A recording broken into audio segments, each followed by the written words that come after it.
तो चलिए शुरू करते हैं। कतिजनालाई भन्छौ यो वचन सेम वचन कतिजनालाई दिन्छौ, कति सस्तो हो तिम्रो वचन? मैले कसलाई दिएछु र तिमीलाई बाहेक? छोड्देऊ नाटक नगर, तिमीलाई नि कहिले पनि एउटा केटीको हुँदैनौ के देवेन्द्र हेर, बुझ्यौ? ठिक छ त, एउटाको हुँदैन भने हजारको हुन्छ नि त।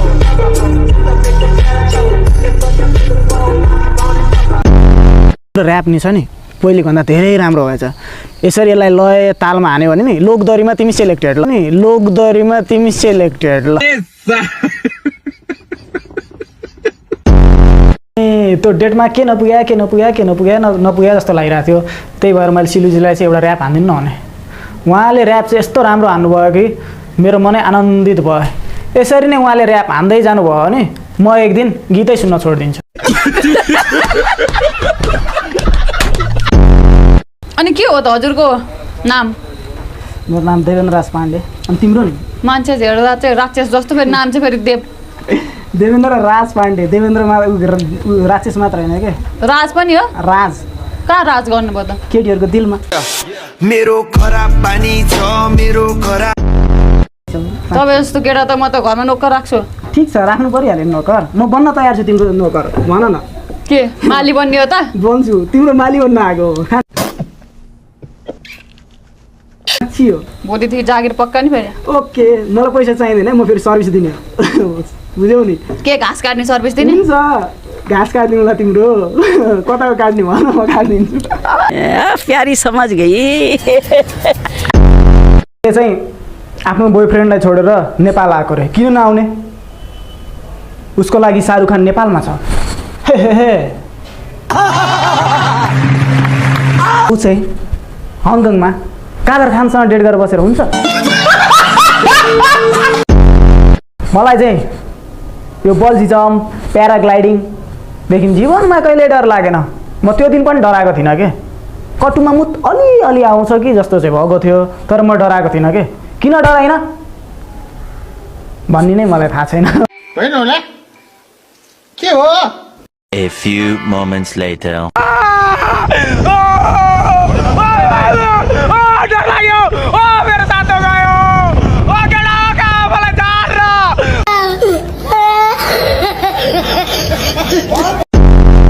अलिक त म्याच्योर्ड कुरा गर न यार। यो त हाम्रो भोलि उठाउ भनेको नि, उठाउ भने तिमीले उठाउ, तिमी मुत भने मुत्ने मान्छे हो।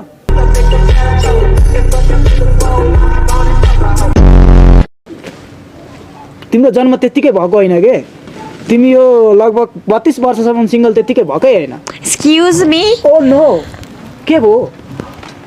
मलाई कुन एंगलदेखि 32 वर्षको देखिन्छ? त्यसलाई डिभाइड बाई 2 गर्नु परेन? यु आर 16 भनेको के। डिभाइड बाई 2 गर्नु परेन? यु आर 16 भने। लेडिज मै छु। Please is mine. आजबाट तिमी मेरी हो। Please have a seat. Excuse me. No, I am loving you यार। चीटिंग करता है तू, चीटिंग करता है तू। This blanket is not cheap. यो ब्ल्याङ्केट निकाल्ने बित्तिकै नि तिमीले फेरि दर्शन गर्छौ शिवजीको। बिहानै उठ भने म उठे पनि उठ्ने बित्तिकै नुहाउन जा रे। के दसैँ हो र नुहाउनलाई? बात तो सही है। दसैँ नआइकन कोही छोरा मान्छे नुहाउँछन्? फिल भयो मलाई अब। इट्स सो सनी या। मलाई पनि यो गर्मी फिल भइरहेछ। ओ माई गॉड, क्यान आई के मतलब? अबे जल्दी बोल, कल सुबह पनवेल निकल। ड्रिंक खाइसकेपछि कसले सोध्छ? Oh my God, I'm sorry, I'm feeling हैन। तपाईँ मान्छे ह्यान्डसम हुनुहुन्छ, अनि कपाल पनि मजाले छडाइदिनु भएको छ। सबै कुरामा म त ठडा हुन्छु। Are you comedy me?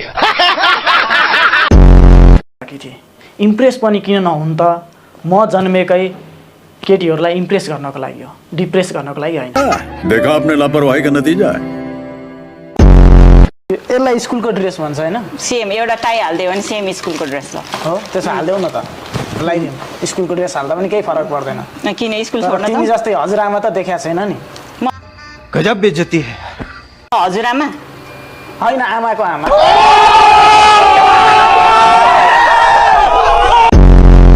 म त्यस्तो परिनँ तिमीमा के छ र त्यस्तो तारिफ गर्नु पर्यो तारिफ त म यता गर्छु तिमी एकदम राम्रो छौ डेट बस्न मसँग आएको कि यता त त्यसो भए जो राम्रो हुन्छ उसँग डेट बस्ने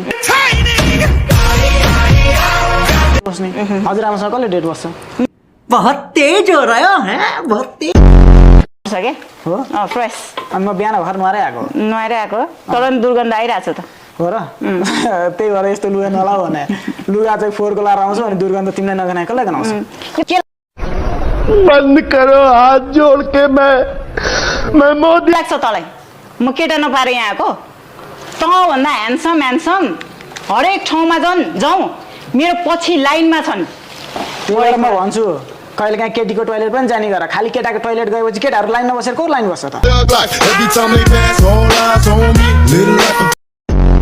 तिमी जस्तोसँग त म जानु पनि पर्यो नि मैले ल्याउनु पनि पर्यो नि त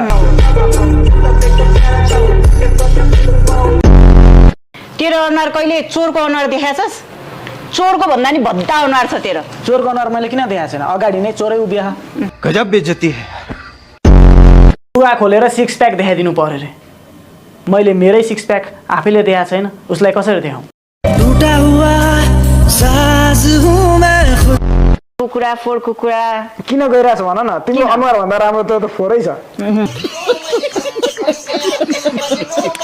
छैन के मन पर्छ सबजना मसँग झुक्नु पर्छ बुझ्यौ झुक्नको लागि एउटा कुरा हुनुपर्छ के तिमी राष्ट्रिय गीत हुनुपर्छ हामी सबैजना झुक्छौँ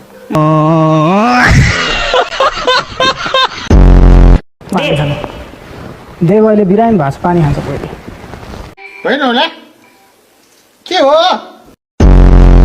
छ हाम्रो के प्रेम कसको सुनिस् हाम्रो हाम्रो प्रेम चले हैन कसरी हाम्रो प्रेम किन त यता देखाउँछस् तेरो मेरो पो चलिरहेछ त तेरो मेरो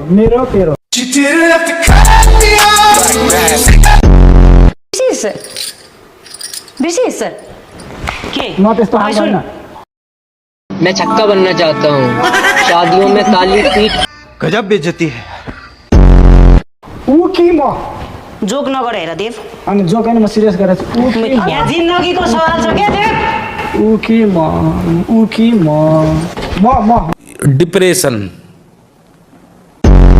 आरती चाहिँ 81 जङ्गिँदै मेरो ओठमा ओठ टसाएर ओठपान गर्न थालिन् यसरी नै आरती जङ्गिने र ओठपान गरिरहने हो भने नि 9 महिनापछि दुर्घटना हुन कुनै आइतबार लाग्छ ये बड़ी अच्छी बात कही आप किन बोल्दैन चाकले बोल्दैन ग्यास्ट्रिक भएपछि केले बोल्छ मुखले बोल्छ अच्छा हेर न तँलाई किन हेर्ने त राम्रो छ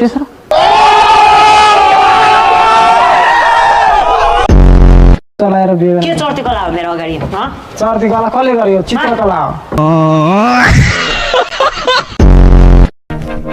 अब मेरो नाम चाहिँ देवेन्द्रराज पाण्डे तपाईँहरूले अब चिनिहाल्नुहुन्छ को हो भनेर अब पहिले चिन्नु हुँदैन थियो अहिले चिनिसक्नुभयो मेरो अब मिनाजीसँगको बिहे चाहिँ मङ्सिर 16 गते भनेर फिक्स गरेको थिएँ त्यो हुन सकेन किनभने मैले 25औँ वसन्तसम्म म सधैँ सिङ्गल थिएँ 26औँ वसन्त जब लाग्यो मेरो ग्रह दशै चेन्ज भयो ममताजी मेरो जीवनमा आइसक्नु भएको छ अब मैले नयाँ बिहेको एनाउन्स गर्दैछु